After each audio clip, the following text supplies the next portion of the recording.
ਵਾਹਿਗੁਰੂ ਸਾਹਿਬ JIO. ਗਿਆ ਸਾਲਸ ਰਾਏ ਤੇ ਅਧਰਕੇ ਨੂੰ ਤਾਰ ਕੇ ਸ੍ਰੀ ਸਤਿਗੁਰੂ ਜੀ ਟੁਰ ਪਏ ਉਪਕਾਰੀ ਬਦਲਾ ਵਾਂਗੂ। ਹੋਰ ਤੇ ਸਵਾਂਤੀ ਬੂੰਦਾਂ ਦਾ ਵਰਸਾਓ ਕਰਨ ਤੇ ਆ ਗਏ ਰਾਜਗਿਰੀ। ਇੱਥੇ ਮੇਲਾ ਸੀ। ਮੇਲੇ ਤੇ ਕਈ ਨਾਸਕਾਂ ਨੂੰ ਆਸਤਕ ਬਣਾ ਕੇ ਆਪ ਪਹੁੰਚੇ ਗਿਆ। ਆਪ ਦਾ ਸੋਹਣਾ ਸੁਹਾਵਾ ਤੇ ਤੇਜ ਜੱਬੇ ਵਾਲਾ ਨੂਰਾਨੀ ਚਿਹਰਾ ਦੇਖ ਕੇ ਪੰਡੇ ਵੀ ਆ ਗਏ ਤੇ ਆਖਣ ਲੱਗੇ ਕਿ ਸ਼੍ਰੀ ਜੀਓ ਪਿੰਡ ਭਰਾਓ, ਪਿਤਰਾਂ ਦਾ ਨਿਸਤਾਰਾ ਕਰਾ ਲਓ। ਤੇ ਬਾਬੇ ਕਿਹਾ, ਅਸਾਂ ਆਪਣੇ ਪਿਤਰਾਂ ਦਾ ਤੇ ਆਪਣੇ ਸਤਸੰਗੀਆਂ ਦਾ ਤੇ ਆਪਣਾ ਵੀ ਦੀਵਾ ਅਤੇ ਕਿਰਿਆ ਕਰਮ ਕਰਾ ਛੱਡਿਆ ਹੈ। ਔਰ ਐਸੀ ਕਿਰਿਆ ਕੀਤੀ ਹੈ ਜੋ ਅਗਿਆਨ ਦਾ ਅੰਧੇਰਾ ਸਭ ਮਿਟ ਗਿਆ ਹੈ ਤੇ ਸਦਗਤੀ ਹੋ ਗਈ ਹੈ। ਸੁਰਗ ਤੇ ਨਰਕ ਜੋ ਹਨ ਸੋ ਅਗਿਆਨ ਵਿਖੇ ਹਨ। ਤਾਂ ਤੇ ਜਿਨ੍ਹਾਂ ਨੇ ਨਾਮ ਰੂਪੀ ਦੀਵਾ ਬਾਲਿਆ ਹੈ ਤਿਨਕਾ ਉਧਾਰ ਹੋਇਆ ਹੈ। ਇਸ ਦੇ ਪ੍ਰਥਾਏ ਸ੍ਰੀ ਬਾਬਾ ਜੀ ਨੇ ਆਸਾ ਰਾਗ ਵਿੱਚ ਸ਼ਬਦ ਬੋਲਿਆ। ਆਸਾ ਮਹੱਲਾ ਪਹਿਲਾ। ਦੀਵਾ ਮੇਰਾ ਏਕ ਨਾਮ ਦੁੱਖ ਵਿੱਚ ਪਾਇਆ ਤੇਲ, ਉਨ ਚਾਨਣ ਉਹ ਸੋਖਿਆ ਚੁਕਾ ਜਮ ਸਿਉ ਮੇਲ। ਲੋਕਾਂ ਮਤ ਕੋ ਪਕੜ ਪਾਏ ਲਖ ਮੜਿਆ ਕਰ ਏਕ ਠੇ, ਏਕ ਰਤੀਲੇ ਭਾਏ ਰਹਾ। ਪਿੰਡ ਪਤਲ ਮੇਰੀ ਕੇਸੋ ਕਿਰਿਆ ਸਚ ਨਾਮ ਕਰਤਾਰ, ਐਥੇ ਉਥੇ ਆਗੇ ਪਾਛੇ ਇਹ ਮੇਰਾ ਆਧਾਰ। ਗੰਗ ਬਨਾਸ ਸਿਫਤ ਤੁਮਾਰੀ ਨਾਵੇ ਆਤਮ ਰਾਓ, ਸੱਚਾ ਨਾਵਣ ਤਾਂ ਤੀਏ ਜਾਂ ਐਨਸ ਲਾਗੇ ਭਾਓ। ਇਕ ਲੋਕੀ ਹੋਰ ਛਮ ਸ਼ਰੀ ਬ੍ਰਾਹਮਣ ਵਟ ਪਿੰਡ ਖਾਏ, ਨਾਨਕ ਪਿੰਡ ਬਖਸ਼ੀਸ਼ ਕਾ ਕਬੋ ਨਿਖੁਟ ਸੁਨਾਏ। ਅਰਥਾਤ ਮੇਰਾ ਦੀਵਾ ਇੱਕ ਪਰਮੇਸ਼ਰ ਦਾ ਨਾਮ ਸਿਮਰਨ ਕਰਨਾ ਹੈ। ਉਸ ਵਿੱਚ ਦੁੱਖ ਦਾ ਤੇਲ ਪਾਇਆ ਹੈ। ਦੀਵਾ ਬਲਦਾ ਹੈ ਉਹ ਮੈਨੂੰ ਵਾਹਿਗੁਰੂ ਜੀ ਦੇ ਮਿਲਾਪ ਦਾ ਰਾਹ ਦਾ ਚਾਨਣ ਦਿੰਦਾ ਹੈ। ਦੂਜੇ ਪਾਸੇ ਮੇਰੇ ਦੁੱਖ ਘਟਦੇ ਜਾਂਦੇ ਹਨ। ਜੀ ਕੋ ਦੀਵੇ ਬਲਣ ਨਾਲ ਤੇਲ ਘਟਦਾ ਜਾਂਦਾ ਹੈ। ਜੇ ਕੋਈ ਸ਼ੰਕਾ ਕਰੇ ਕਿ ਦੁੱਖ ਤਾਂ ਕਰਮਾਂ ਦਾ ਫਲ ਹਨ, ਅਵਸ਼ ਭੋਗਣੇ ਪੈਂਦੇ ਹਨ, ਗੁਰੂ ਜੀ ਦੱਸਦੇ ਹਨ, ਹੇ ਲੋਕੋ, ਇਸ ਬਿਰਥਾ ਖਿਆਲ ਵਿੱਚ ਨਾ ਪੈਣਾ ਕਿ ਕਰਮ ਦਗਧ ਨਹੀਂ ਹੋ ਸਕਦੇ।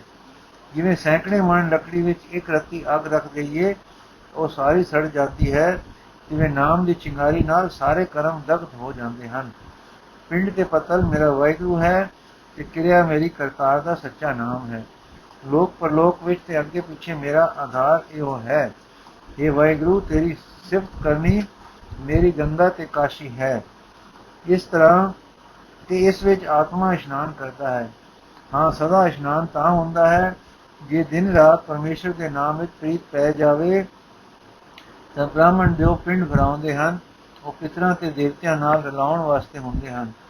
ਪਰ ਸਾਨੂੰ ਵਾਹਿਗੁਰੂ ਦੀ ਬਖਸ਼ਿਸ਼ ਦਾ ਪਿੰਡ ਪ੍ਰਾਪਤ ਹੈ ਜੋ ਕਦੇ ਮੁੱਕਦਾ ਹੀ ਨਹੀਂ। ਭਾਵ ਉਹ ਸਾਨੂੰ ਅਨੰਤ ਨਾਲ ਮਿਲਦਾ ਹੈ। ਤਦ ਪੰਡੇ ਸ਼ਰਨ ਪੈ ਗਏ। ਬੁੱਧ ਗਿਆ ਦੇਵਗਿਰੀ। ਗਿਆ ਤੇ ਦੇ ਪਾਂਡਿਆਂ ਨੂੰ ਅਸਲੀ ਰਾਹ ਕਲਿਆਣ ਦਾ ਦੇਸ਼ ਦੱਸ ਕੇ ਸਤਿਗੁਰੂ ਜੀ ਉੱਥੋਂ ਟੁਰ ਪਏ। ਜੋ ਵਿਚਾਰ ਦੇ ਕੇ ਸੋਹਣੇ ਗੁਰੂ ਨਾਨਕ ਨੇ ਉਹਨਾਂ ਨੂੰ ਗਿਆਨ ਨੇਤਰ ਬਖਸ਼ੇ, ਉਹ ਵਿਚਾਰ ਆਪ ਜੀ ਨੇ ਉੱਪਰਲੇ ਸ਼ਬਦ ਵਿੱਚ ਦਿੱਤੇ ਹਨ, ਜਿਨ੍ਹਾਂ ਨੂੰ ਪੜ੍ਹ ਕੇ ਅੱਜ ਤੱਕ ਅਨੇਕ ਜੀਵਾਂ ਨੇ ਸੁਖ ਪਾਇਆ ਹੈ। ਗਿਆ ਤੋਂ ਟੁਰ ਕੇ ਆਪ ਬੁੱਧ ਗਿਆ ਤੇ ਆਏ। ਇੱਥੇ ਆ ਕੇ ਆਪ ਨੇ ਬਾਹਰ ਡੇਰੇ ਲਾ ਦਿੱਤੇ। ਮਰਦਾਨੇ ਨੇ ਕੀਰਤਨ ਕਰਨਾ ਤੇ ਆਪ ਨੇ ਨਿਜਾਨੰਦ ਵਿੱਚ ਮਗਨ ਹੋ ਜਾਣਾ। ਇਸ ਕੀਰਤਨ ਨੇ ਬੁੱਧ ਗਿਆ ਦੇ ਮਹੰਤ ਨੂੰ ਖਿੱਚ ਪਾਈ। ਉਸ ਦਾ ਨਾਮ ਦੇਵਗਿਰ ਲਿਖਿਆ ਹੈ। ਇਹ ਆਦਮੀ ਸੀ ਤਾਂ ਬੁੱਧ ਗਿਆ ਦਾ ਮਹੰਤ, ਪਰ ਸੀ ਲਗਭਗ ਸੰਨਿਆਸੀ। ਹਿੰਦੂਆਂ ਨੇ ਜਦ ਬੋਧ ਮਤ ਦੀ ਹਿੰਦੁਸਤਾਨ ਵਿੱਚੋਂ ਸਮਾਪਤੀ ਕਰ ਦਿੱਤੀ ਤਾਂ ਇਹ ਬੋਧੀ ਅਸਥਾਨ ਦੀ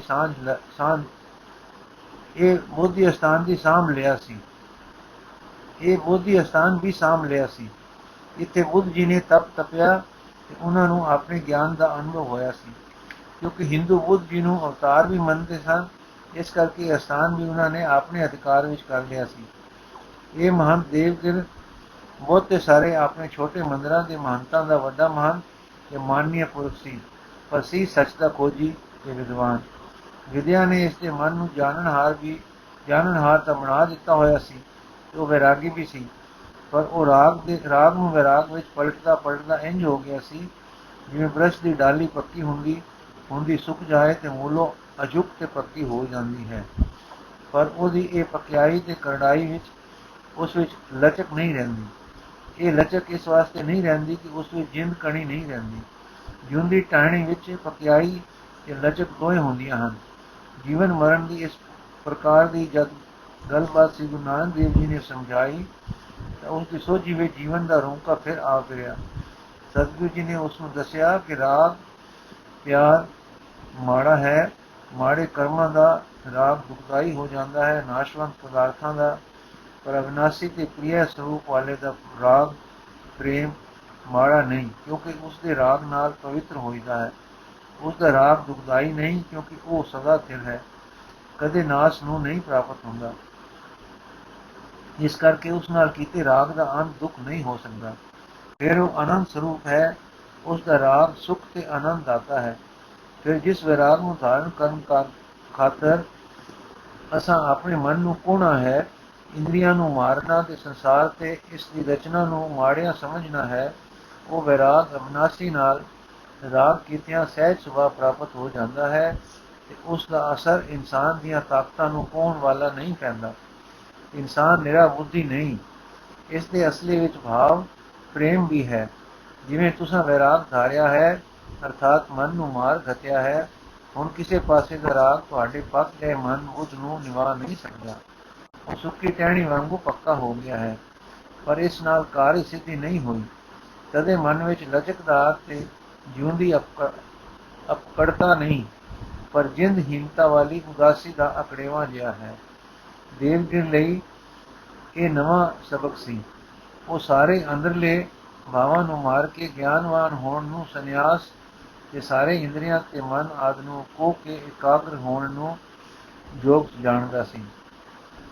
ਸਤਿਗੁਰੂ ਨੂੰ ਪੁੱਛਣ ਲੱਗਾ ਕਿ ਫੇਰ ਕੀ ਜੀਓ, ਇੰਦਰੀ ਦਮਨ ਨਹੀਂ ਕਰਨੇ, ਮਨ ਨੂੰ ਨਹੀਂ ਮਾਰਨਾ। ਸਤਿਗੁਰੂ ਨੇ ਸਮਝਾਇਆ ਕਿ ਭਾਈ, ਇੰਦਰੀਆਂ ਨੂੰ ਵਿਕਾਰਾਂ ਤੋਂ ਰੋਕਣਾ ਹੈ, ਮਨ ਨੂੰ ਨੀਵਿਆਂ ਖਿਆਲਾਂ ਵਿੱਚ ਨਹੀਂ ਜਾਣ ਦੇਣਾ। ਸਭ ਅਵਗੁਣ ਤਿਆਗਣੇ ਤੇ ਸਭ ਗੁਣ ਧਾਰਨੇ ਹਨ, ਪਰ ਇੱਕ ਪਤੀ ਪਰਮੇਸ਼ਰ ਦਾ ਮਨ ਵਿੱਚ ਧਰੂਆ ਬਣ ਕੇ ਉਸ ਨਾਲ ਪ੍ਰੇਮ ਕਰਨਾ ਹੈ। ਪ੍ਰਯੋਜਨ ਬੁੱਧੀ ਨੂੰ ਨਿਰਮਲ ਕਰਨੇ ਦਾ ਹੈ। ਬੁੱਧੀ ਦੀ ਨਿਰਮਲਤਾ ਲਈ ਵਿਰਾਗ ਵਿਵੇਕ ਵਰਤਣੇ ਹਨ। ਮਨ ਉੱਤੇ ਇਸ ਨਿਰਮਲ ਬੁੱਧ ਦਾ ਚਿਰਾਗ ਰੋਸ਼ਨ ਕਰਕੇ ਇਸ ਦੇ ਕੁੰਡੇ ਹੇਠ ਮਨ ਨੂੰ ਤੋੜਨਾ ਹੈ। ਐਸੇ ਪ੍ਰਬੁੱਧ ਹੋਏ ਮਨ ਦੇ ਵਸ ਵਿੱਚ ਇੰਦਰੀਆਂ ਨੂੰ ਤੋੜਨਾ ਹੈ, ਪਰ ਅੰਦਰ ਜੋ ਸਾਡੇ ਆਤਮਾ ਵਿੱਚ ਪ੍ਰਿਯ ਸਰੂਪਤਾ ਦੀ ਅੰਸ਼ ਹੈ, ਪ੍ਰੇਮ ਹੈ, ਉਸ ਨੂੰ ਵੀ ਵਰਤਣਾ ਹੈ, ਉਸ ਨੂੰ ਮਾਰਨਾ ਨਹੀਂ। ਉਸ ਨਾਲ ਮਨ ਦੇ ਰੁਖ ਨੂੰ ਉੱਪਰਲੇ ਪਾਸੇ ਵੱਲ ਲੱਗੇ ਰਹਿਣ ਵਾਲਾ ਬਣਾਉਣਾ ਹੈ ਤੇ ਬੁੱਧੀ ਦਾ ਅਲੰਬ ਲੱਭ ਕੇ ਉਸ ਨੂੰ ਜੱਫਾ ਮਾਰਨਾ ਹੈ। ਬੁੱਧੀ ਨੇ ਜਦ ਨਿਸ਼ਚੇ ਕਰ ਲਿਆ ਕਿ ਜਗਤ ਦਾ ਮੂਲ ਮਾਲਕ ਪਾਲਕ ਇੱਕ ਅਕਾਲ ਪੁਰਖ ਹੈ, ਤਾਂ ਹੁਣ ਉਸ ਦਾ ਅਲੰਬ ਇਹ ਏਕ ਓਂਕਾਰ ਹੈ, ਅਰਥਾਤ ਅਕਾਲ ਪੁਰਖ ਹੈ। ਜਦੋਂ ਮਨ ਬੁੱਧੀ ਵਾਹਿਗੁਰੂ ਵਿੱਚ ਰਾਗ ਕਰਕੇ ਅਰਥਾਤ ਉਸ ਨੂੰ ਆਪਣਾ ਅਲੰਬ ਬਣਾ ਕੇ ਉਸ ਨਾਲ ਲਗਾਤਾਰੀ ਲਗਾਓ ਪਾ ਲੈਣਗੇ, ਤਾਂ ਉਹਨਾਂ ਵਿੱਚ ਵਾਹਿਗੁਰੂ ਤੇ ਵਾਹਿਗੁਰੂ ਵਿੱਚ ਉਹ ਵਸਣਗੇ। ਫਿਰ ਸਾਡਾ ਆਪਾ ਜੀਵਤ ਆਪਾ ਹੋਵੇਗਾ ਤੇ ਜੀਵਨ ਮੁਕਤੀ ਦੇ ਸੁਖ ਪਾਏਗਾ।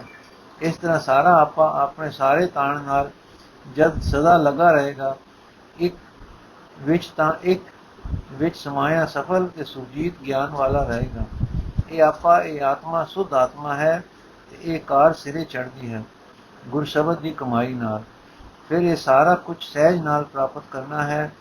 ਸਹਿਜੇ ਸਹਿਜੇ ਸਹਿੰਦੇ ਸਹਿੰਦੇ ਹਨ, ਸਹਿੰਦੇ ਸਹਿੰਦੇ ਹੱਠ ਮਨ ਤੇ ਕੁੰਡਾ ਤੇ ਆਪਾ ਨਿਵਾਰਨ ਦੇ ਸਾਰੇ ਕੰਮ ਕਰਨੇ ਹਨ, ਪਰ ਅੰਦਰ ਟੇਕ ਸਾਈਂ ਦੀ ਧਰ ਕੇ ਤੇ ਉਸ ਦੇ ਸਿਮਰਨ ਦੇ ਆਸਰੇ। ਜਦੋਂ ਅੰਦਰ ਠੰਡ ਵਰਤਣੀ ਹੈ ਤਾਂ ਸਹਿਜ ਦਾ ਭਾਅ ਆ ਜਾਣਾ ਹੈ, ਸਹਿਜ ਆਨੰਦ ਨੇ ਅੰਦਰ ਟਿਕ ਜਾਣਾ ਹੈ। ਇਹ ਕਹਿ ਕੇ ਸ੍ਰੀ ਗੁਰੂ ਬਾਬਾ ਜੀ ਨੇ ਨੈਣ ਜੁੜ ਗਏ ਤੇ ਆਪ ਦੇ ਜੁੜਦੇ ਜਾਂਦੇ ਨੈਣਾਂ ਦੇ ਨਾਲ ਹਰਣੀ ਹੋਵਾਂ ਪਦ ਨਿਕਲਿਆ। ਮਰਦਾਨੇ ਨੇ ਨਰਮਜ ਸਮਝ ਲਈ ਤੇ ਗੌੜੀ ਵੈਰਾਗਣ ਦੇ ਵਿਰਾਗ ਮਈ ਪਰ ਰਸ ਭਰੇ ਸੰਗੀਤ ਵਿੱਚ ਰਬਾਬ ਦੀਆਂ ਮਿੱਠੀਆਂ ਸੁਰਾਂ ਨਾਲ ਗਾਵਿਆ। ਗੌੜੀ ਵੈਰਾਗਣ ਮਹੱਲਾ ਪਹਿਲਾ।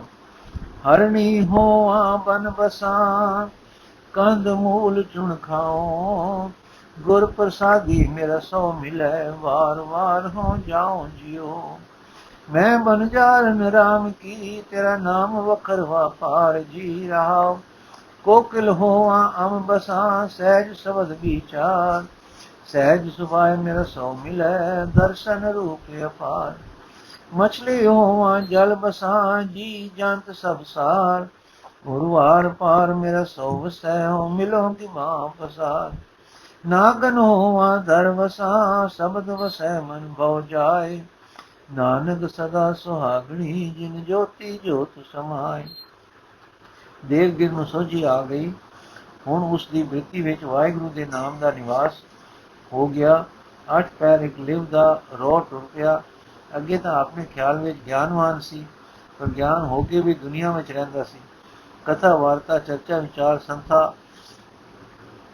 ਸੰਥਾ ਆਦਿ ਵੇਲੇ ਬ੍ਰਹਮ ਦੇ ਸੰਕਲਪ ਮਾਤਰ ਲੱਗਦੇ ਸਨ, ਪਰ ਹੁਣ ਸਾਈਂ ਦੀ ਹੋਂਦ ਇੱਕ ਰਸਮੈ ਯਾਦ ਲਗਾਤਾਰੀ ਹੋ ਕੇ ਅੰਦਰ ਵਸ ਗਈ। ਮਨ ਜੋ ਫੁੱਲਾਂ ਵਿੱਚ ਖਿੰਡਦਾ ਤੇ ਤਾਣਾ ਹੁੰਦਾ ਸੀ, ਇੱਕ ਨੂੰ ਚੇਤ ਕੇ ਤਾਣ ਤੇ ਸੁੱਖ ਵਿੱਚ ਆ ਗਿਆ। ਦੇਵਗਿਰ ਨੇ ਬਹੁਤ ਦਿਨ ਸਤਿਗੁਰੂ ਜੀ ਨੂੰ ਪਿਆਰ ਨਾਲ ਪਾਸ ਰੱਖਿਆ। ਉਹਨਾਂ ਦੇ ਦੇਵ ਪ੍ਰਭਾਵ ਦਾ, ਉਹਨਾਂ ਦੇ ਰੱਬੀ ਗਿਆਨ ਦਾ, ਉਹਨਾਂ ਦੇ ਪਰਮਾਤਮ ਪ੍ਰੇਮ ਦਾ ਰਸ ਮਾਣਿਆ ਤੇ ਕੀਰਤਨ ਨਿਰਮੋਲਕ ਹੀਰਾ ਸੁਣ ਸੁਣ ਕੇ ਆਪਣੇ ਆਪ ਦਾ ਮੁੱਲ ਵਧਾਇਆ। ਰਾਜੌਲੀ ਗਿਆ ਦੇ ਇਲਾਕੇ ਵਿੱਚ ਸ੍ਰੀ ਗੁਰੂ ਨਾਨਕ ਦੇਵ ਜੀ ਕਈ ਥਾਂ ਟਿਕੇ ਹਨ ਤੇ ਜਗਤ ਦਾ ਉਧਾਰ ਕੀਤਾ ਹੈ, ਜਿਸ ਦੇ ਨਿਸ਼ਾਨ ਅਜੇ ਤੱਕ ਕਿਤੇ ਕਿਤੇ ਮਿਲਦੇ ਹਨ। ਇਹਨਾਂ ਟਿਕਾਣਿਆਂ ਵਿੱਚੋਂ ਇੱਕ ਥਾਂ ਰਾਜੌਲੀ ਹੈ। ਇੱਥੇ ਇੱਕ ਕਲਨ ਸ਼ਾਹ ਨਾਮੇ ਫਕੀਰ ਤਪ ਕਰ ਰਿਹਾ ਸੀ। 8 ਪੈਰ ਧੂਣੀ ਦੁਖਦੀ ਰਹਿੰਦੀ ਸੀ ਤੇ ਆਪ ਬੈਠੇ ਤਪੱਸਿਆ ਕਰਦੇ ਸਨ।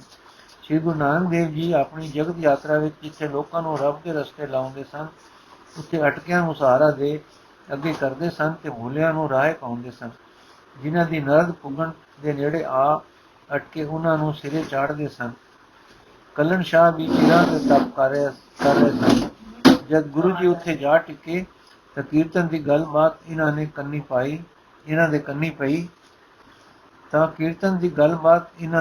ਪਈ ਤੇ ਇਹਨਾਂ ਨੇ ਜਾ ਲੁਕ ਛਿਪ ਕੇ ਕੀਰਤਨ ਸੁਣਿਆ। ਇਸ ਕੀਰਤਨ ਤੇ ਹੋ ਰਹੇ ਸ਼ਬਦਾਂ ਦੇ ਭਾਵ ਨੇ ਮੋਹਿਤ ਕਰ ਲਿਆ। ਫਿਰ ਤਾਂ ਸ਼ੰਕ ਨਿਵਾਰ ਕੇ ਸਤਿਗੁਰੂ ਜੀ ਨੂੰ ਮਿਲ ਪਏ ਤੇ ਦਿਲ ਦੇ ਦੁੱਖ ਸੁੱਖ ਕਹਿ ਸੁਣਾਏ। ਸਤਿਗੁਰੂ ਜੀ ਨੇ ਮਿਹਰ ਕੀਤੀ, ਜਿੱਥੇ ਅਟਕੇ ਖਲੇ ਸਨ ਉੱਥੋਂ ਨਾਮ ਮਹਾਰਸ ਦੀ ਦਾਤ ਬਖਸ਼ ਕੇ ਸੁੱਚੇ ਗਿਆਨ ਵਿੱਚ ਆਰੂੜ ਕਰ ਦਿੱਤਾ ਤੇ ਆਪ ਰਮਤੇ ਰਹੇ। ਤਦ ਤੋਂ ਉੱਥੋਂ ਦੋ ਸਥਾਨ ਚਲੇ ਆਉਂਦੇ ਹਨ। ਇੱਕ ਤਾਂ ਛੋਟੀ ਸੰਗਤ ਸਦਾਉਂਦਾ ਹੈ, ਜਿੱਥੇ ਇਸ ਫਕੀਰ ਦੀ ਧੂਣੀ ਹੁਣ ਤੱਕ ਚਲੀ ਆਉਂਦੀ ਹੈ। ਦੂਜਾ ਉਹ ਸਥਾਨ ਹੈ ਜਿੱਥੇ ਸ੍ਰੀ ਗੁਰੂ ਜੀ ਟਿਕੇ ਸਨ ਤੇ ਕਲਨ ਸ਼ਾਹ ਸਰਨ ਆਇਆ ਸੀ। ਇਸ ਨੂੰ ਵੱਡੀ ਸੰਗਤ ਆਖਦੇ ਹਨ।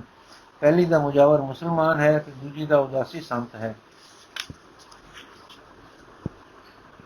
ਮੋਹਰਾਂ ਦੇ ਕੋਲੇ ਤੇ ਸੂਲੀ ਦੀ ਸੂਲ। ਜ਼ਰਾ ਤੱਕੋ ਨਾ, ਕਈਆਂ ਕਾਲੀਆਂ ਘਟਾਂ ਚੜ੍ਹ ਆਈਆਂ ਹਨ। ਨੀਲੇ ਨੀਲੇ ਆਕਾਸ਼ ਤੇ ਉਮੜ ਆ ਰਹੇ ਬੱਦਲ ਕਿਹ ਸੁਹਾਵਣੇ ਲੱਗ ਰਹੇ ਹਨ।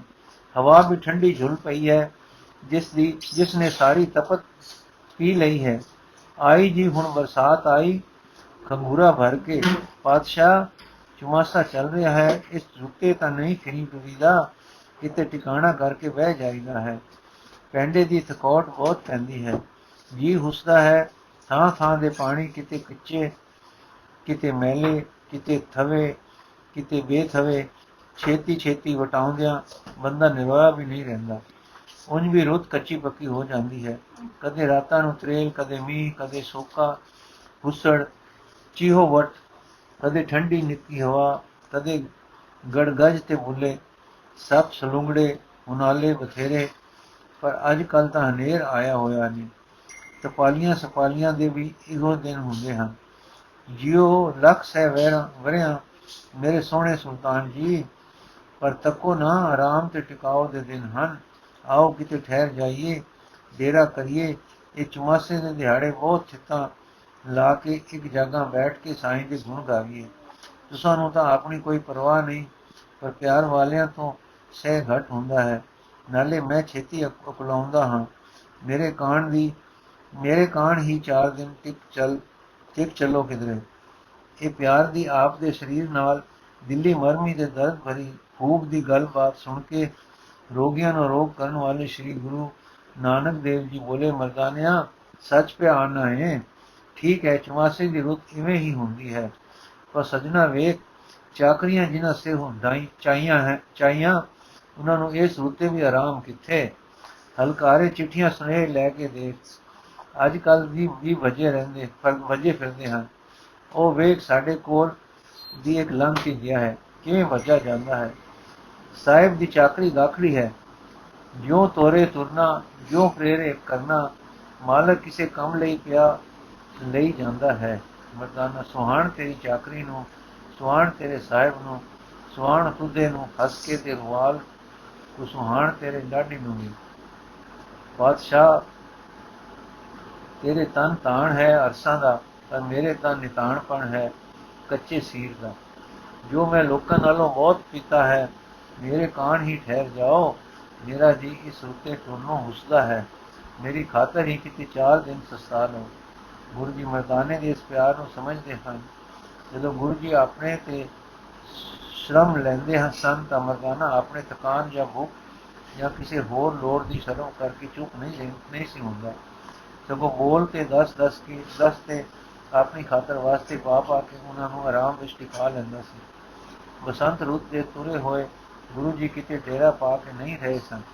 ਕਿਤੇ ਦੇ ਕਿਤੇ 4 ਦਿਨ ਠਹਿਰਦੇ, ਕਿਤੇ 2, ਕਿਤੇ 4 ਦਿਨ ਠਹਿਰਦੇ, ਸਤਨਾਮ ਦਾ ਉਪਦੇਸ਼ ਦਿੰਦੇ ਅੱਗੇ ਹੀ ਅੱਗੇ ਜਾ ਰਹੇ ਸਨ। ਹੁਣ ਬਰਸਾਤ ਲੱਗ ਰਹੀ ਸੀ। 3-4 ਮਹੀਨੇ ਕੱਟ ਕੇ ਗਰਮੀ ਦਾ ਸਫ਼ਰ ਕੀਤਾ, ਉਪਦੇਸ਼ ਦਿੱਤੇ ਤੇ ਮੋਏ ਜਵਾਲੇ ਜੀ ਦਾਨ ਦੇ ਕੇ ਹੁਣ ਮਰਦਾਨਾ ਚਾਹੁੰਦਾ ਸੀ ਕਿ ਮੇਰੇ ਸੋਹਣੇ ਮਾਲਕ ਜੀ 4 ਦਿਨ ਆਰਾਮ ਕਰਨ। ਸਤਿਗੁਰੂ ਜੀ ਉਸਦੇ ਪਿਆਰ ਨੂੰ ਸਤਿਕਾਰ ਦੇਣ ਲਈ ਬੋਲੇ, ਭਲਾ ਮਰਦਾਨਿਆਂ, ਜਿੱਥੇ ਹੁਣ ਕੋਈ ਨਗਰੀ ਆਉਂਦੀ ਹੈ, ਚੁਮਾਸੇ ਦੇ ਦਿਨ ਅਟਕ ਜਾਵਾਂਗੇ। ਸਾਈਂ ਦੀਆਂ ਮਿਹਰਾਂ ਨਾਲ ਇੱਕ ਉਚੇਰਾ ਥਲ ਸੁਹਾਵਣਾ ਟਿਕਾਣਾ ਚੰਗਾ ਗਿਰਾਉਂ ਆ ਗਿਆ, ਜਿਸ ਤੋਂ ਵਾਰ-ਵਾਰ ਇੱਕ ਕੋਸ ਦੀ ਵਿੱਥ ਤੇ ਇੱਕ ਆਸਰਾ ਵੇਖ ਕੇ ਸਤਿਗੁਰਾਂ ਨੇ ਟਿਕਾਣਾ ਕਰ ਦਿੱਤਾ। ਮਰਦਾਨਾ ਖੁਸ਼ੀ ਹੋ ਗਿਆ ਕਿ ਨਿੱਤ ਦੇ ਪੈਂਡੇ ਮੁੱਕੇ, ਚਾਹੇ ਚੁਮਾਸੇ ਲਈ ਸੀ। ਮੇਰਾ ਮਾਲਕ, ਮੇਰਾ ਪਿਆਰਾ 10 ਦਿਨ ਵੇਲੇ ਸਿਰ ਸਵੇਂਗਾ, ਵੇਲੇ ਸਿਰ ਅੰਨ ਪਾਏਗਾ, ਸੁਖੀ ਹੋਏਗਾ।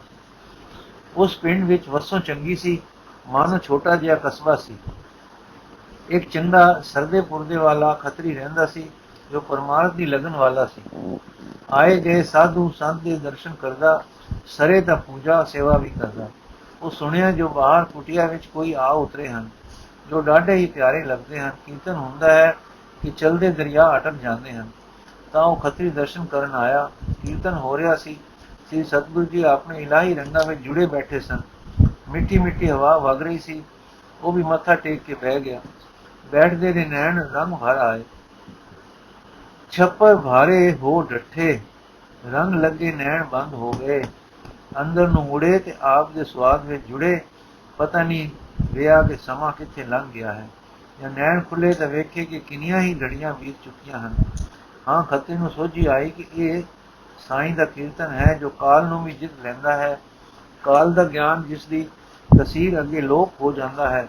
ਹਾਂ, ਐਸਾ ਕੀਰਤਨ ਕਦੇ ਨਹੀਂ ਸੁਣਿਆ ਸੀ ਕਿ ਜੋ ਕਾਲ ਦੇ ਵੇਦ ਨੂੰ ਬੇਮਲੂਮਾ ਕਰਾ ਦੇਵੇ। ਐਸੇ ਦਰਸ਼ਨ ਕਦੇ ਨਹੀਂ ਪਾਏ ਸਨ ਕਿ ਮਨ ਮੋਰ ਵਾਂਗੂ ਪਹਿਲਾਂ ਪਾਉਂਦਾ ਪਿਆ ਪਰਿਕਰਮਾ ਕਰਦਾ ਹੈ, ਦੂਰ ਹੀ ਨਹੀਂ ਹੋਣਾ ਚਾਹੁੰਦਾ। ਇਉਂ ਮੋਹਿਤ ਹੋਇਆ ਖੱਤਰੀ ਕੰਮਾਂ ਕਾਜਾਂ ਦੀਆਂ ਖਿੱਚਾਂ ਦੇ ਕਾਰਨ ਕੁਝ ਚਿਰ ਮਗਰੋਂ ਘਰ ਨੂੰ ਮੁੜਿਆ। ਫਿਰ ਆਵੇ, ਖੀਵਾ ਹੋਵੇ, ਰਸ ਮਾਣੇ ਤੇ ਦਿਨੋਂ ਦਿਨ ਖਿੱਚ ਵੱਧੇ ਸੁਖ ਆਵੇ, ਸੇਵਾ ਕਰੇ, ਸੁਖ ਪਾਵੇ। ਇੱਕ ਦਿਨ ਐਤਨੀ ਖਿੱਚ ਵੱਧੀ ਕਿ ਚਿੱਤ ਨਾਲ ਨੇਮ ਕੀਤੋਸ ਕਿ ਨਿਤ ਪ੍ਰਤ ਦਰਸ਼ਨ ਲਈ ਆਉਣਾ ਹੈ ਤੇ ਨਾਗਾ ਕਦੇ ਨਹੀਂ ਪਾਉਣਾ। ਤੇ ਜਿਸ ਦਿਨ ਨਾਗਾ ਪੈ ਜਾਵੇ, ਜਲ ਪਾਣੀ ਕੁਝ ਵੀ ਅੰਗੀਕਾਰ ਨਹੀਂ ਕਰਨਾ। ਨੀਤਾ ਪ੍ਰਤ ਆਵੇ ਖੱਤਰੀ, ਸਤਸੰਗ ਕਰਨ, ਦਰਸ਼ਨ ਦਾ ਲਾਹਾ ਲੈਣ, ਸੇਵਾ ਕਰਨ। ਕਦੇ ਅੰਮ੍ਰਿਤ ਵੇਲੇ ਕੀਰਤਨ ਸੁਣੇ, ਕਦੇ ਸੰਝਾ ਨੂੰ ਸੋਦਰ ਦਾ ਕੀਰਤਨ ਸੁਣੇ। ਹਾਂ, ਪ੍ਰੇਮੀ ਹੋਇਆ ਅੰਨ ਪਾਣੀ ਦੀ ਸੇਵਾ ਵੀ ਕਰੇ, ਡੇਰੇ ਝਾੜੂ ਪਾਣੀ ਦਾ ਵੀ ਫਿਕਰ ਕਰੇ। ਉਸ ਦੇ ਰਸਤੇ ਵਿੱਚ ਇੱਕ ਕਟਵਾਣੀਆਂ ਦੀ ਹੱਟੀ ਸੀ। ਉਹ ਰੋਜ਼ ਵੇਖੇ ਕਿ ਇਹ ਖੱਤਰੀ ਬਿਨਾਂ ਨਾਗਾ ਪਾਏ ਤੇ ਰੋਜ਼ ਲੰਘਦਾ ਹੈ। ਹੋਵੇ ਨਾ ਤਾਂ ਪੁੱਛੀਏ ਜੋ ਇਹ ਕਿੱਧਰ ਜਾਂਦਾ ਹੈ। ਅੰਤ ਇੱਕ ਦਿਨ ਉਸਨੇ ਆਵਾਜ਼ ਮਾਰ ਕੇ ਉਸਨੂੰ ਕੋਲ ਸੱਦਿਆ ਤੇ ਪੁੱਛਣਾ ਕੀਤਾ, ਜੋ ਭਾਈ ਜੀਵਨ, ਤੇਰੇ ਸੱਜਣਾ, ਤੂੰ ਅੱਗੇ ਕਦੇ ਕਦਾਈ ਇਸ ਵਾਸਤੇ ਲੰਘਦਾ ਸੈਂ ਜਦੋਂ ਕਿ ਗ੍ਰਾਉਂ ਤੋਂ ਬਾਹਰ ਜਾਂਦਾ ਸੈਂ। ਹੁਣ ਰੋਜ਼ ਹੀ ਜਾਂਦਾ ਹੈ। ਤੂੰ ਤੈਨੂੰ ਕਈ ਲਗਨ ਲੱਗ ਪਈ ਹੈ, ਰੋਜ਼ ਲੈ ਜਾਂਦੀ ਹੈ ਤੇ ਨਾਗਾ ਨਹੀਂ ਪੈਂਦਾ। ਤਾਂ ਖੱਤਰੀ ਆਖਿਆ, ਸੱਜਣ ਜੀਓ, ਬਾਹਰ ਕੁਟੀਆ ਵਾਲੇ ਬਾਗ ਵਿੱਚ ਕੋਈ ਮਹਾਂ ਜੋਤੀ ਵਾਲੇ ਪੁਰਖ ਆਏ ਉਤਰੇ ਹਨ। ਉਹਨਾਂ ਦਾ ਸਤਸੰਗ ਕਰਨ ਜਾਂਦਾ ਹਾਂ। ਉਹਨਾਂ ਦਾ ਦਰਸ਼ਨ ਬਹੁਤ ਪਿਆਰਾ ਹੈ, ਜੋ ਨਿਤ ਪ੍ਰਤ ਕਰਨ ਦਾ ਚਸਕਾ ਪੈ ਗਿਆ ਹੈ। ਤਾਂ ਹਟਵਾਣੀ ਆਖਿਆ, ਫੇਰ ਜੇ ਐਸੇ ਦਰਸ਼ਨ ਹੈ ਤਾਂ ਸਾਨੂੰ ਵੀ ਕਰਾਓ। ਖੱਤਰੀ ਨੇ ਕਿਹਾ, ਜਮ ਕਰੋ, ਆਓ ਮੇਰੇ ਨਾਲ, ਮੈਂ ਨਾਲ ਲੈ ਚੱਲਦਾ ਹਾਂ। ਸੋ ਇੱਕ ਦਿਨ ਉਹ ਹਟਵਾਣੀਆਂ ਵੀ ਨਾਲ ਹੋ ਤੁਰਿਆ। ਇਹ ਜੋ ਪਿੰਡ ਦੀ ਸੜਕ ਬਾਹਰ ਨੂੰ ਜਾਂਦੀ ਸੀ, ਸੋ ਅੱਗੇ ਜਾ ਕੇ 2 ਰਾਹਾਂ ਵਿੱਚ ਵੰਡੀ ਜਾਂਦੀ ਸੀ। ਇੱਕ ਤਾਂ ਸਿੱਧਾ ਕੁਟੀਆਂ ਨੂੰ ਜਾਂਦਾ ਸੀ ਅਤੇ ਦੂਸਰਾ ਇੱਕ ਹੋਰ ਪਿੰਡ ਨੂੰ ਜਾਂਦਾ ਸੀ। ਇਸ ਪਿੰਡ ਤੋਂ ਪੂਰੇ ਇੱਕ ਮਾੜਾ ਥਾਂ ਸੀ ਜਿੱਥੇ ਕੁਝ ਮੰਦੇ ਕਰਮਾਂ ਵਾਲੀਆਂ ਰਹਿੰਦੀਆਂ ਸਨ। ਜਾਂ ਇਹ ਦੋਵੇਂ ਜਣੇ ਉਸ ਟਿਕਾਣੇ ਕੋਲ ਅਪੜੇ ਜਿੱਥੇ ਸੜਕਾਂ ਪਾਟਦੀਆਂ ਸਨ, ਤਾਂ ਦੂਸਰੀ ਸੜਕ ਵੱਲੋਂ ਇੱਕ ਜਨਾਨੀ ਉਸ ਮੰਦੀ ਬਸਤੀ ਦੀ ਆ ਰਹੀ ਸੀ, ਜਿਸ ਦਾ ਰੰਗ ਰੂਪ ਅਟਵਾਣੀਏ ਦੇ ਮਨ ਨੂੰ ਮੋਹ ਗਿਆ। ਉਸ ਦਾ ਮਨ ਉਸ ਨੂੰ ਮਿਲਣ ਦੇ ਸੰਕਲਪ ਨਾਲ ਖਿੱਚ ਖਾ ਗਿਆ, ਪਰ ਲਾਜ ਦੇ ਕਾਰਨ ਉਹ ਖੱਤਰੀ ਦੇ ਨਾਲ ਟੁਰੀ ਗਿਆ। ਜਦੋਂ ਸਤਿਗੁਰੂ ਦੇ ਡੇਰੇ ਆ ਗਏ ਤੇ ਆ ਦਰਸ਼ਨ ਕੀਤੇ ਸਨ। ਦਰਸ਼ਨ ਕਰਕੇ ਠੰਡ ਤਾਂ ਪਈ, ਪਰ ਜੋ ਕੰਡਾ ਅੰਦਰ ਵਿਕਾਰ ਦਾ ਚੁਭ ਰਿਹਾ ਸੀ, ਉਹ ਉਸ ਦੇ ਮਨ ਨੂੰ ਟਿਕਣ ਨਾ ਦਿੱਤਾ। ਖੱਤਰੀ ਤਾਂ ਸੇਵਾ ਕਰਦਾ ਰਿਹਾ, ਪਰ ਉਹ ਹਟਵਾਣੀਆਂ ਮਨ ਵਿੱਚ ਪੂਰੇ ਕੰਡੇ ਦੇ ਕਾਰਨ ਕਦੇ ਦੁਖੀ, ਕਦੇ ਦਰਸ਼ਨ ਕਰਕੇ ਕੁਝ ਮੋੜਾ ਖਾਂਦਾ ਦੁਚਿਤਾਈ ਵਿੱਚ ਰਿਹਾ। ਕੁਝ ਸਮਾਂ ਗੁਰੂ ਜੀ ਪਾਸ ਬੈਠ ਕੇ ਦੋਵੇਂ ਮੁੜ ਆਏ। ਹੁਣ ਇਹ ਕਾਰ ਵੱਜੀ ਕਿ ਉਹ ਹਟਵਾਣੀਏ ਨੇ ਉਸ ਮੰਦੀ ਬਸਤੀ ਵੱਲ ਜਾਣ ਦੀ ਬਾਣ ਪਾ ਲਈ। ਸੋਦਰ ਦੇ ਸਮੇਂ ਦੋਵੇਂ ਗਿਰਾਉਂ ਤੋਂ ਇਕੱਠੇ ਆਵਣ, ਜਿੱਥੋਂ ਸੜਕਾਂ ਵੱਖ ਹੁੰਦੀਆਂ ਸਨ, ਉੱਥੋਂ ਖੱਤਰੀ ਦਾ ਤਾਂ ਸਤਸੰਗ ਦੇ ਦਰ ਵੱਲ ਟੁਰ ਪਵੇ ਤੇ ਹਟਵਾਣੀਆਂ ਕੁਸੰਗ ਦੇ ਵੱਲ ਟੁਰ ਪਵੇ। ਖੱਤਰੀ ਨੇ ਆਪਣੀ ਵੱਲੋਂ ਕਈ ਵਾਰ ਸਮਝਾਇਆ ਕਿ ਤੂੰ ਮੇਰੇ ਨਾਲ ਟੁਰਿਆ ਸੈਂ ਸਤਸੰਗ ਵਾਸਤੇ ਤੇ ਟੁਰ ਜਾਣਾ ਹੈ ਕੁਸੰਗ ਨੂੰ। ਇਹ ਭਲੀ ਬਾਣ ਨਹੀਂ ਹੈ। ਇਸ ਦੇ ਜਿੱਤ ਪਾਓ, ਤਕੜਾ ਹੋ, ਆਪੋ ਤੇ ਵਿਜੇਮਾਨ ਹੋ ਕੇ ਭਲੇ ਪਾਸੇ ਲੱਗ। ਪਰ ਉਸ ਦੇ ਵਿਚਲੇ ਹੋਏ ਮਨ ਉੱਤੇ ਕੋਈ ਗੱਲ ਪੋਈ ਨਾ। ਖੱਤਰੀ ਨੂੰ ਹੁਣ ਪ੍ਰੇਮ ਐਸਾ ਲੱਗਾ ਕਿ ਕਦੇ ਕਦੇ ਰਾਤ ਸੋਦਰ ਦਾ ਕੀਰਤਨ ਸੁਣ ਕੇ ਵੀ ਉੱਥੇ ਹੀ ਰਹੇ। ਪ੍ਰਸਾਦ ਉਹਦੇ ਘਰੋਂ ਉੱਥੇ ਅਪੜ ਜਾਵੇ, ਸੋਹਲੇ ਦਾ ਪਾਠ ਸੁਣ ਕੇ ਥੋੜਾ ਆਰਾਮ ਕਰੇ, ਅੰਮ੍ਰਿਤ ਵੇਲੇ ਕੀਰਤਨ ਸੁਣ ਕੇ ਘਰ ਮੁੜੇ। ਰੰਗ ਲੱਗਦਾ ਗਿਆ ਤੇ ਨਾਮ ਦਾ ਰਸ ਅੰਦਰ ਵਸਦਾ ਗਿਆ। ਇੱਕ ਦਿਨ ਦੋਹਾਂ ਦੇ ਰਸਤੇ ਜਾਂਦਿਆਂ ਫਿਰ ਵਾਰਤਾ ਛਿੜ ਪਈ। ਖੱਤਰੀ ਉਸ ਨੂੰ ਸਤਸੰਗ ਦੇ ਭਲੇ ਮਾਰਗ ਦਾ ਉਪਦੇਸ਼ ਕਰੇ, ਔਰ ਹਟਵਾਣੀਆਂ ਕੁਸੰਗ ਦੇ ਛਿੰਨ ਬੰਗਰ ਰਸਾਂ ਦੀ ਪਾਣੀ ਉੱਤੇ ਪਤਾਸੇ ਜਿਨੇ ਚਿਰ ਵਿੱਚ ਨਾਸ ਹੋ ਜਾਣ ਵਾਲੇ ਸਵਾਦਾਂ ਦੀ ਵਡਿਆਈ ਕਰੇ। ਛੇਕੜ ਹਟਵਾਣੀਏ ਨੇ ਹੱਸ ਕੇ ਆਖਿਆ, ਬਈ ਲੈ ਅੱਜ ਪਰਤਾਵਾ ਕਰੀਏ, ਤੂੰ ਚੱਲਿਆ ਸਤਸੰਗ ਨੂੰ ਤੇ ਮੈਂ ਚੱਲਿਆ ਹਾਂ ਕੁਸੰਗ ਨੂੰ। ਆਹ ਥਾਂ ਹੈ ਜਿੱਥੋਂ ਸੜਕਾਂ ਨਿਕਲਦੀਆਂ ਹਨ। ਆਹ ਸਾਹਮਣੇ ਵੱਡਾ ਬਿਰਛ ਹੈ ਪੀਪਲ ਦਾ। ਅੱਜ ਸਾਡੇ ਵਿੱਚੋਂ ਜਿਹੜਾ ਪਹਿਲੇ ਆਵੇ ਇਸ ਬਿਰਛ ਹੇਠ ਦੂਸਰੇ ਦੀ ਉਡੀਕ ਕਰੇ, ਕਿਉਂ ਜੋ ਅਸੀਂ ਆਉਂਦੇ ਹਾਂ ਇਕੱਠੇ, ਪਰ ਪਰਤਦੇ ਅੱਗੜ ਪਿਛੜ ਹਾਂ। ਅੱਜ ਅਸੀਂ ਇੱਥੇ ਇਕੱਠੇ ਹੋ ਕੇ ਆਪੋ ਵਿੱਚ ਵਿਚਾਰ ਕਰਾਂਗੇ ਕਿ ਤੂੰ ਕੀ ਲਾਹਾ ਲੈ ਕੇ ਆਉਂਦਾ ਹੈ ਤੇ ਮੈਂ ਕੀ ਲਾਹਾ ਲੈ ਕੇ ਆਉਂਦਾ ਹਾਂ। ਫਿਰ ਅਸੀਂ ਨਿਰਣੇ ਕਰਾਂਗੇ ਕਿ ਕਿਹੜਾ ਕੰਮ ਚੰਗਾ ਕਰਦਾ ਹੈ, ਕਿਹੜਾ ਰਾਹ ਗੁਣ ਵਾਲਾ ਹੈ ਤੇ ਕਿਹੜਾ ਔਗੁਣ ਵਾਲਾ ਹੈ। ਖੱਤਰੀ ਨੇ ਹੈਰਾਨ ਹੋ ਕੇ ਆਖਿਆ, ਭਲਾ ਹੋਵੇ ਇਹੋ ਸਹੀ, ਪਰ ਮੈਨੂੰ ਤਾਂ ਇਹ ਸੰਸਾ ਕਾਈ ਨਹੀਂ ਕਿ ਮੇਰੇ ਰਾਹ ਵਿੱਚ ਕੋਈ ਤੋਟਾ ਹੈ। ਮੇਰੇ ਰਾਹ ਵਿੱਚ ਤਾਂ ਲਾਹਾ ਹੀ ਲਾਹਾ ਹੈ। ਇਹ ਵੀ ਸਹਿਸਾ ਮੈਨੂੰ ਕੋਈ ਨਹੀਂ ਕਿ ਤੇਰਾ ਮਾਰਗ ਖੋਟਾ ਹੈ। ਉਹ ਚਾਹੇ ਰਾਹੇ ਜਦ ਕਦ ਹੈ ਤਾਂ ਤੋਟਾ ਹੈ, ਲਾਹਾ ਕਦੇ ਨਹੀਂ। ਉਹ ਰਾਹੇ ਜਦ ਕਦ ਹੈ ਤਾਂ ਤੋਟਾ ਹੈ, ਲਾਹਾ ਕਦੇ ਨਹੀਂ। ਤੋਟਾ ਹੈ ਸਰੀਰ ਦਾ, ਅਬਰੋ ਇੱਜ਼ਤ ਦਾ, ਤੋਟਾ ਧਨ ਦਾ, ਤੋਟਾ ਮਨ ਦਾ। ਹਟਵਾਣੀ ਆਖਿਆ, ਚਲੋ ਜਿਵੇਂ ਸਮਝੋ ਉਵੇਂ ਸਹੀ, ਪਰ ਅੱਜ ਪਰਤਾਵਾ ਕਰਨ ਵਿੱਚ ਤੇਰਾ ਕੀ ਵਿਚਲਦਾ ਹੈ। ਇਉਂ ਮਤਾ ਪਕਾ ਕੇ ਦੋਵੇਂ ਵਿਛੜ ਗਏ। ਸਿੱਖ ਤਾਂ ਗੁਰੂ ਦੇ ਦਰਬਾਰ ਪਹੁੰਚਾ। ਅੱਗੇ ਕੀਰਤਨ ਹੋ ਰਿਹਾ ਸੀ। ਕੋਈ ਕੰਨੀ ਆਵਾਜ਼ ਪਈ ਸਾਈਂ ਜੀ ਦੀ ਸਿਫਤ ਸਲਾਹ ਦੀ। ਮਨ ਹਿਲਿਆ, ਉੱਚਾ ਹੋਇਆ, ਅੰਦਰਲੇ ਰਸ ਦਾ ਸਵਾਦ ਆਇਆ, ਟਿਕ ਕੇ ਬਹਿ ਗਿਆ। ਉਦੋਂ ਹਟਵਾਣੀਆਂ ਜਾ ਆਪਣੇ ਮਨ ਨੂੰ ਚੰਗੇ ਲੱਗਣ ਵਾਲੇ ਥਾਂ ਪਹੁੰਚਾ ਤਾਂ ਉਸ ਦੇ ਭਾਗਾਂ ਨੂੰ ਘਰ ਸੁੰਝਾ ਪਿਆ ਸੀ, ਜਿਸ ਨੂੰ ਉਹ ਮਿਲਣ ਗਿਆ ਸੀ। ਸੋ ਮੰਦਾ ਸਰੀਰ ਕਿਸੇ ਹੋਰਸ ਗਰਾਊਂਡ ਨੂੰ ਵਾਂਡੇ ਟੁਰ ਚੁੱਕਾ ਸੀ। ਸੋ ਨਿਰਾਸ਼ ਹੋ ਕੇ ਇੱਧਰ ਉੱਧਰ ਫਿਰਿਆ, ਓੜਕ ਪਿੱਛੇ ਪਰਤ ਪਿਆ। ਜਿਸ ਟਿਕਾਣੇ ਉਸਨੇ ਆਪਣੇ ਸਾਥੀ ਨੂੰ ਮਿਲਣ ਦਾ ਨੇਮ ਬੱਧਾ ਸੀ, ਉਸ ਟਿਕਾਣੇ ਆ ਪਹੁੰਚਾ। ਮਿੱਤਰ ਨੂੰ ਉਡੀਕਣ ਬਹਿ ਗਿਆ। ਉਡੀਕ ਲੰਮੇਰੀ ਹੋ ਗਈ, ਕਿਉਂ ਜੋ ਇਹ ਛੇਤੀ ਪਰਤ ਆਇਆ ਸੀ। ਸੋ ਬੈਠਾ ਸੋਚੀ ਪੈ ਗਿਆ। ਸੋਚਾਂ ਵਿੱਚ ਪਿਆ ਇਕੱਲਾ ਆਦਮੀ ਕਈ ਵੇਰ ਧਰਤੀ ਖੁਣਨ ਲੱਗ ਪੈਂਦਾ ਹੈ। ਸੋ ਇਸ ਵੀ ਵਹਿਣੀ ਡੁੱਬਾ ਲੱਗਾ ਧਰਤੀ ਖੋਤਰਦਿਆਂ ਇਸ ਨੂੰ ਇੱਕ ਮੋਹਰ ਲੱਭੀ। ਮੇਰ ਕਰਕੇ ਬਣੀਆਂ ਬ੍ਰਿਤੀ ਵਾਲਾ ਮਨ ਬੜਾ ਖੁਸ਼ ਹੋਇਆ। ਤਦ ਲੱਕ ਨਾਲੋਂ ਛੁਰੀ ਖੋਲ ਹੋਰ ਧਰਤੀ ਕੁੱਟਣ ਲੱਗਾ ਤਾਂ ਮਤਾਂ ਹੋਰ ਮੋਹਰਾਂ ਲੱਭਣ। ਇਹਨਾਂ ਨੂੰ ਇੱਕ ਮਿੱਟੀ ਦੇ ਦੱਬੇ ਹੋਏ ਭਾਂਡੇ ਦਾ ਮੂੰਹ ਛੁਰੀ ਨਾਲ ਠਹਿਕਿਆ। ਫਿਰ ਤਾਂ ਹੱਟੀ ਵਾਣ ਲੱਗਾ ਜ਼ੋਰ ਨਾਲ ਚੁਫੇਰਿਓਂ ਕੁੱਟਦਾ ਗਿਆ। ਉਡੀਕਦਾ ਸਮਾਂ ਬੇਮਾਲੂਮ ਲੰਘਦਾ ਗਿਆ। ਇੱਕ ਮੋਹਰ ਦੇ ਲੱਭ ਪੈਣ ਅਤੇ ਭਾਂਡੇ ਦੇ ਦਿਸ ਪੈਣ ਨੇ ਉਸ ਨੂੰ ਕੰਮ ਵਿੱਚ ਲਾਈ ਰੱਖਿਆ। ਜਦ ਖੋਜ ਚੁੱਕਾ ਤਾਂ ਕੀ ਵੇਖੇ ਕਿ ਇੱਕ ਭਾਂਡਾ ਹੈ, ਜਾਂ ਮੂੰਹ ਤੋਂ ਢੱਕਣ ਉਖੇੜਿਆ ਤਾਂ ਕੀ ਦੇਖੇ ਜੋ ਵਿੱਚ ਕੋਲੇ ਹਨ, ਜਾਂ ਸਾਰਾ ਫੋਲਿਆ ਤਾਂ ਹੇਠਾਂ ਤੱਕ ਕੋਲੇ ਹੀ ਕੋਲੇ ਨਿਕਲੇ। ਹੁਣ ਉਹ ਗੁਰੂ ਦਾ ਸਿੱਖ ਵੀ ਆ ਨਿਕਲਿਆ, ਪਰ ਲੰਗੜਾਉਂਦਾ ਆਇਆ ਇੱਕ ਜੁੱਤੀ ਤਾਂ ਪਾਈ ਹੋਈ ਸੀ ਤੇ ਦੂਸਰੀ ਦੀ ਅੱਡੀ ਬੰਨੀ ਹੋਈ। ਘਿਸਰ ਪਿਸਰ ਕੇ ਪੈਰ ਨਾਲ ਟੁਰੇ। ਇਹ ਆਉਂਦਾ ਤੱਕ ਕੇ ਹਟਵਾਣੀ ਨੇ ਆਖਿਆ, ਭਾਈ ਜੀਵਨੀ ਜੁੱਤੀ ਚਾੜ ਲੈ, ਠਿੱਬੀ ਕਰਕੇ ਟੁਰਦਿਆਂ ਖੇਚਲ ਹੁੰਦੀ ਹੋਊ। ਉਸ ਸਿੱਖ ਨੇ ਤਦ ਆਖਿਆ, ਸੱਜਣਾ ਅੱਜ ਜਾਂ ਮੈਂ ਗੁਰੂ ਦੇ ਘਰੋਂ ਬਾਹਰ ਆਇਆ ਤੇ ਦਰਵਾਜ਼ੇ ਤੋਂ ਨਿਕਲਿਆ ਸਾਰ ਜੁੱਤੀ ਤਾਈਂ ਅਪੜਨ ਤੋਂ ਪਹਿਲਾਂ ਕੰਡਾ ਚੁੱਭ ਗਿਆ। ਸੋ ਕੰਡਾ ਖਿੱਚ ਕੇ ਕੱਢਿਆ, ਪਰ ਕੁਛ ਵਿੱਚ ਰਹਿ ਗਿਆ ਤਾਂ ਕਾਰਨ ਹੈ ਰਹਿ ਗਿਆ ਹੈ ਤਾਂ ਕਾਰਨ ਮੈਂ ਪੈਰ ਨੂੰ ਲੀਰ ਬੱਧੀ ਹੈ ਤੇ ਜੁੱਤੀ ਠਿੱਬੀ ਕਰਕੇ ਤੁਰਿਆ ਆਉਂਦਾ ਹਾਂ। ਹਟਵਾਣੀਆਂ, ਅੱਛਾ ਭਾਈ, ਤਾਂ ਫਿਰ ਆ ਰੱਤਾ ਬਹਿ ਜਾ, ਸਾਹ ਕੱਢ ਲੈ, ਕੁਝ ਗੱਲਬਾਤ ਵੀ ਕਰੀਏ, ਫਿਰ ਟੁਰਾਂਗੇ।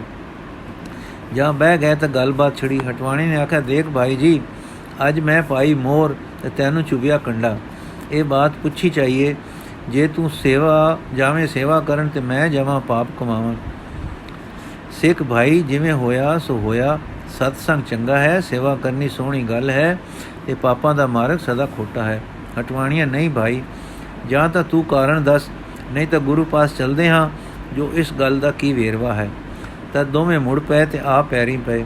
ਸਤਿਗੁਰੂ ਦੇਖ ਕੇ ਮੁਸਕਰਾਏ ਤੇ ਮਰਦਾਨਾ ਵੀ ਇਸ ਮੁਸਕਰਾਹਟ ਨੂੰ ਵੇਖ ਕੇ ਹੁਸ਼ਿਆਰ ਹੋ ਬੈਠਾ ਕਿ ਇਤਨੇ ਨੂੰ ਹਟਵਾਣੀਆਂ ਦੇ ਨੈਣ ਨੀਵੇਂ ਕਰਕੇ ਹੱਥ ਜੋੜੇ ਸੱਚੋ ਸੱਚੀ ਆਪਣੇ ਪਾਪ ਦੀ ਵਿਥਿਆ ਕਹਿ ਸੁਣਾਈ ਤੇ ਦੋਵਾਂ ਨੇ ਨੇਮ ਕੀਤਾ ਸੀ ਸੋ ਵੀ ਆਖ ਸੁਣਾਇਆ ਤੇ ਪੁੱਛਣਾ ਕੀਤੀ ਕਿ ਹੇ ਪਾਤਸ਼ਾਹ, ਇਸ ਦਾ ਕਾਰਨ ਅਸਾਂ ਨੂੰ ਦੱਸੋ, ਜੋ ਪਾਪ ਨੂੰ ਫਲ ਮੋਹਰ ਲੱਗਾ ਹੈ ਤੇ ਸੇਵਾ ਨੂੰ ਫਲ ਕੰਡਾ ਚੁਭਿਆ ਹੈ। ਸਤਿਗੁਰੂ ਚੁੱਪ ਕਰ ਰਹੇ ਤੇ ਬੋਲੇ, ਭਾਈ ਬੋਲੇ ਕਾਈ ਨਹੀਂ। ਹਟਵਾਣੀਆਂ, ਜਿਵੇਂ ਪਾਤਸ਼ਾਹ ਆਪ ਨੂੰ ਭਾਵੇ, ਪਰ ਅਸੀਂ ਮੂਰਖ ਹਾਂ। ਸਤਿਗੁਰੂ ਜੀ ਚੁੱਪ ਕਰ ਰਹੇ ਤੇ ਬੋਲੇ ਕਾਈ ਨਹੀਂ। ਹਟਵਾਣੀਆਂ, ਜਿਵੇਂ ਪਾਤਸ਼ਾਹ ਆਪ ਨੂੰ ਭਾਵੇ, ਪਰ ਅਸੀਂ ਮੂਰਖ ਹਾਂ, ਸਾਡੀ ਸਮਝ ਨਹੀਂ ਪਾਉਂਦੀ। ਕਿਰਪਾ ਕਰਕੇ ਭੇਦ ਖੋਲ੍ਹ ਦਿਓ, ਜੋ ਪਾਪ ਨੂੰ ਫਲ ਕਿਉਂ ਚੰਗਾ ਲੱਗਾ ਹੈ। ਤਦ ਦਿਆਲ ਸਤਿਗੁਰੂ ਨੇ ਆਪਣਾ ਪਵਿੱਤਰ ਹੱਥ ਉਸ ਮਾੜੇ ਕਰਮਾਂ ਵਾਲੇ ਦੇ ਸਿਰ ਨੂੰ ਛੁਆਇਆ ਤਾਂ ਸੋਹਣਾ ਸੁੱਚਾ ਹੱਥ ਮੈਲ ਭਰੇ ਸਿਰ ਨੂੰ ਲਾਇਆ। ਹੱਥ ਧਰਦੇ ਮੇਰ ਦੇ ਘਰ ਵਿੱਚ ਆ ਗਏ ਤੇ ਬੋਲਿਆ, ਤੇਰੇ ਪਾਪ ਨੂੰ ਇੱਕ ਮੋਹਰ ਦਾ ਫਲ ਨਹੀਂ ਲੱਗਾ।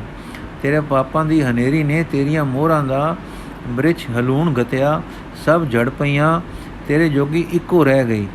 ਕੋਲਿਆਂ ਦਾ ਮਟਕਾ ਮੋਹਰਾਂ ਦਾ ਮਟਕਾ ਹੈ ਸੀ, ਕਿਸੇ ਰੱਬ ਜੀ ਦੇ ਪਿਆਰੇ ਨੇ ਤੂੰ ਇੱਕ ਮੋਹਰ ਦਿੱਤੀ ਹੈ ਸੀ, ਉਸ ਪਰਮ ਪਦ ਦੇ ਭੀਖਕ ਨੂੰ ਦਿੱਤੀ ਇੱਕ ਮੋਹਰ ਸੰਸਰ ਗੁਣਾ ਹੋ ਫਲੀ ਸੀ। ਪਰ ਜਿਉਂ-ਜਿਉਂ ਤੂੰ ਪਾਪ ਕਮਾਏ, ਉਹ ਪੁੰਨਾਂ ਦੀਆਂ ਫਲੀਆਂ ਮੋਹਰਾਂ ਸੜਦੀਆਂ ਗਈਆਂ। ਹਾਂ, ਜਾਣ ਲੈ ਕਿ ਤੇਰੇ ਪਾਪਾਂ ਨੇ ਤੇਰੇ ਇਕੱਠੇ ਕੀਤੇ ਸ਼ੁਭ ਕਰਮਾਂ 'ਤੇ ਉਹਨਾਂ ਦੇ ਫਲ ਨੂੰ ਸਾੜ ਸੱਟਿਆ। ਕੇਵਲ ਇੱਕ ਰਹਿ ਗਿਆ ਜੋ ਤੈਨੂੰ ਇੱਥੇ ਲੈ ਆਇਆ ਹੈ। ਸੋ ਤੂੰ ਸਮਝ ਲੈ ਕਿ ਇੱਕ ਮੋਹਰ ਤੈਨੂੰ ਇਹ ਮੱਤ ਦਿੰਦੀ ਹੈ ਕਿ ਤੇਰੇ ਪਾਪਾਂ ਨੇ ਮੈਂ ਵਰਗਿਆਂ ਤੇਰੇ ਭਾਗਾਂ ਵਿੱਚੋਂ ਅਨੇਕਾਂ ਦੂਰ ਕੀਤੀਆਂ ਹਨ। ਬੀਜਿਆਂ ਹਰਿਆ ਹੋਇਆ ਹੋਣ ਦੀ ਥਾਂ ਕੁਸੰਗ ਨੇ ਸਾੜ ਗਤਿਆ, ਕੋਲੇ ਕਰ ਦਿੱਤੇ। ਇਸ ਗਾਲੀ ਪੁਰਖ ਦੀ ਸੇਵਾ ਤੇ ਸਤਸੰਗ ਨੇ ਹਰੀ ਕੀਰਤਨ ਸੁਣਨ ਤੇ ਕਾਰਨ ਦੇ ਇਸ ਦੇ ਪਾਪ ਨਾਸ਼ ਕੀਤੇ ਹਨ। ਇਸ ਦੇ ਪਿਛਲੇ ਕਰਮ ਹੈ ਸਨ ਐਸੇ ਕਿ ਉਹਨਾਂ ਦਾ ਫਲ ਸੂਲੀ ਹੈ ਸੀ।